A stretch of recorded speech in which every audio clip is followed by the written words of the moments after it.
Se puede vivir prácticamente sin ingresos cuando la factura de luz te viene 160.000 pesos mensuales, cuando la factura del agua te viene 20.000 pesos mensuales, cuando los servicios de internet y telefonía celular te vienen unos otros 30.000 pesos aproximadamente.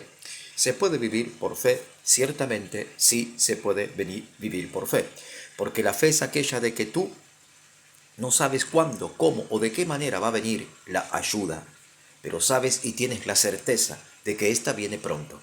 Pero se requiere de aquel que tiene fe poner la fe en la verdad, en la palabra de Dios, en la Biblia, en los relatos de la Escritura, la palabra de Dios y la enseñanza de Jesucristo, lo que Dios determinó por Jesucristo, que es la sana doctrina. No es válida la fe en amuletos, en artificios o en estatuas. No es válida la fe en las cosas materiales. No es válida la fe en lo que es la familia, el trabajo o el dinero. La fe tiene que ser basada solo en lo que dice la Biblia. Y Dios me ha llevado al desierto. 5 años sin tener empleo para vivir solo y exclusivamente de la fe en Cristo por lo que dice la palabra de Dios, la Biblia. ¿Tienes tú esa fe? ¿Ejerces tú esa fe? ¿Vives por medio de esa fe? Te animo, te invito a que tú leas la Biblia y vivas por la fe en la Biblia. No te digo que tienes que renunciar a tu trabajo, no te digo que tienes que dejarlo todo, sino que tienes que aprender a ser dependiente de lo que dice la palabra de Dios antes que de las cosas de este mundo. Dios ha preparado mi vida, por lo cual Dios ha decidido que yo quede sin empleo hace 5 años para decirle al mundo, a este mundo, que es un mundo religioso, un mundo materialista, un mundo que está bajo el consumismo ideológico y descontrolado y que no puede vivir por fe. Porque si este mundo, hoy los jóvenes sobre todo, no tienen un celular, enloquecen. Un padre de familia, si no tiene un ingreso mensual fijo, enloquece. Pero el Señor me llevó al desierto para demostrar a todos que se puede vivir por fe, porque la palabra de Dios es vigente.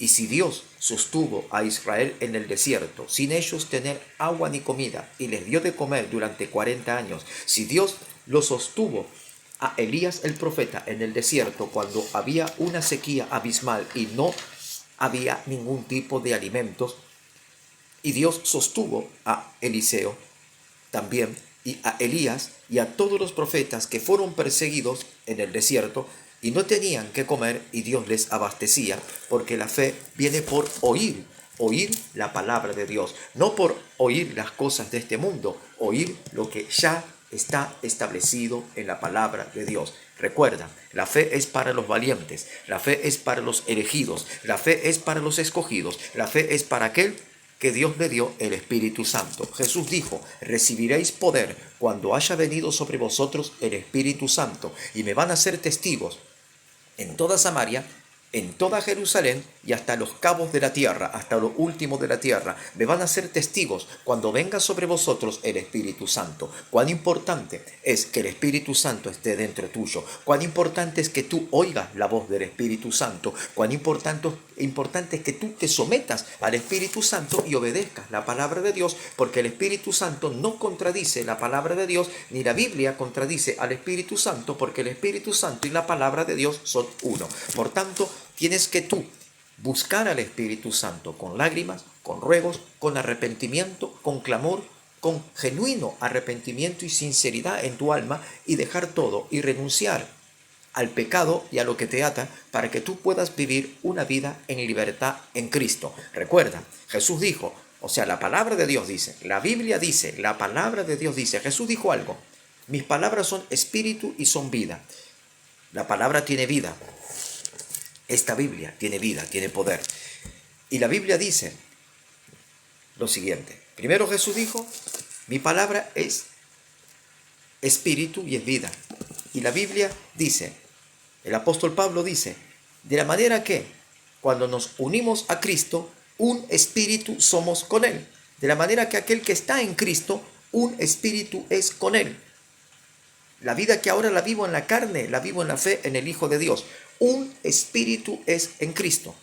Pero hay muchos que no se someten a la autoridad del Espíritu Santo y no andan en el Espíritu y no son llenos del Espíritu Santo. Estos no son uno con Cristo. Ellos piensan que están ligados a Cristo, pero cuando no son llenos del Espíritu Santo, no están en Cristo. Porque aquel que está en Cristo es lleno del Espíritu Santo, procura ser lleno del Espíritu Santo y busca la llenura del Espíritu Santo a pesar de nuestros errores, de nuestras falencias, de nuestras equivocaciones y de nuestras torpezas. Buscamos estar alineados al Espíritu Santo. Esto es ser lleno del Espíritu Santo, ser un espíritu en Cristo. Vivir bajo los reglamentos de su palabra y la obediencia a su palabra. ¿Estás tú como el apóstol Pablo, crucificado a este mundo para vivir solo en la plenitud de Jesucristo? ¿Estás tú crucificado a este mundo y este mundo que es crucificado a ti? Mas para mí, en este mundo no hallo ningún tipo de placer. Simplemente, mi verdadero placer es comer este plato delicioso, este manjar suculento, la palabra de Dios, y vivir en el Espíritu Santo, con el Espíritu Santo y por el Espíritu Santo, porque aquel que no viva en el Espíritu Santo, con el Espíritu Santo y por el Espíritu Santo, no podrá soportar ni podrá resistir la persecución que viene contra los que creemos a la palabra de Dios, porque desde la ONU, los 10 representantes de la ONU, dice que surgirá un cuerno pequeño, que es el anticristo, para que gobierne sobre todas las naciones y dará otras leyes diferentes a las que la palabra de Dios nos dictamina. Como no han querido obedecer esta palabra, los habitantes de la tierra se les impondrá otra ley diferente a la palabra de Dios, donde todo le quitarán y donde un sello o una marca en su mano le pondrán y lo llevarán como ganado en medio de los valles y de los desiertos y los conducirán como ovejas para el degolladero. Conviene obedecer esta palabra. Conviene obedecer hoy la Biblia. Daniel capítulo 7, verso 23. Del último imperio, que es el gobierno de la bestia, dice que se levantarán 10 cuernos. Y de en medio de esos 10 cuernos habrá el cuerno pequeño para levantarse entre ellos. 10 cuernos significa y representan 10 gobernantes multinacionales. Esos 10 gobernantes multinacionales son la ONU con sus 10 miembros activos. Escuchen, y cuando los 10 miembros activos se pongan de acuerdo y entreguen su poder y su corona, saldrá de en medio de ellos el cuerno pequeño. Ahora hay 10 cuernos grandes que gobiernan. Los 5 representantes primeros son Rusia, China, Estados Unidos, Gran Bretaña y Francia. 5 miembros permanentes. Se van a unir 5 miembros permanentes más para que sumen 10 y para que en medio de ellos surja